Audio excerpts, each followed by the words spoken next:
കോഴിക്കോട് കൊയിലാണ്ടിയിൽ കാറുകൾ കൂട്ടിയിടിച്ച് 8 പേർക്ക് പരിക്കേറ്റു. നന്ദി ചെങ്ങോട്ടുകാവ് ബൈപ്പാസിലാണ് അപകടമുണ്ടായത്. വർഷ ഗിരീഷ് വിവരങ്ങളുമായി ഇപ്പോൾ കോഴിക്കോട് നിന്ന് ചേരുന്നുണ്ട്. വർഷ, വിവരങ്ങൾ എന്തൊക്കെയാണ്? ഇന്ന് രാവിലെ 10:30ഓടെയാണ് അപകടമുണ്ടായത്. കൊയിലാണ്ടി ചെങ്ങോട്ടുകാവ് ബൈപ്പാസിൽ 2 കാറുകൾ കൂട്ടിയിടിക്കുകയായിരുന്നു. ശക്തമായ ഇടിയുടെ ആഘാതത്തിൽ 2 കാറുകളും തലകീഴായി മറിയുകയും വാഹനങ്ങൾക്ക് സാരമായി കേടുപാടുകൾ സംഭവിക്കുകയും ചെയ്തിട്ടുണ്ട്. എന്തായാലും പരിക്കേറ്റ 8 പേരെ കോഴിക്കോട് മെഡിക്കൽ കോളേജ് ആശുപത്രിയിലേക്ക് മാറ്റിയിട്ടുണ്ടെന്നതാണ് ലഭിക്കുന്ന വിവരം. എയർപോർട്ടിൽ നിന്നും കൊയിലാണ്ടിയിലേക്ക് വരുന്ന വാഹനവും കൊയിലാണ്ടിയിൽ നിന്നും കോഴിക്കോട്ടേക്ക് പോകുന്ന വാഹനവും തമ്മിലാണ് കൂട്ടിയിടിച്ചത്.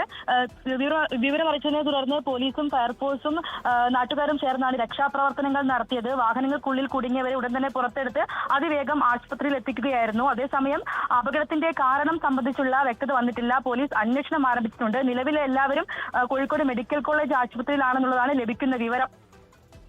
വർഷ ഗിരീഷാണ് വാർത്തയുടെ വിശദാംശങ്ങൾ നൽകിയത്.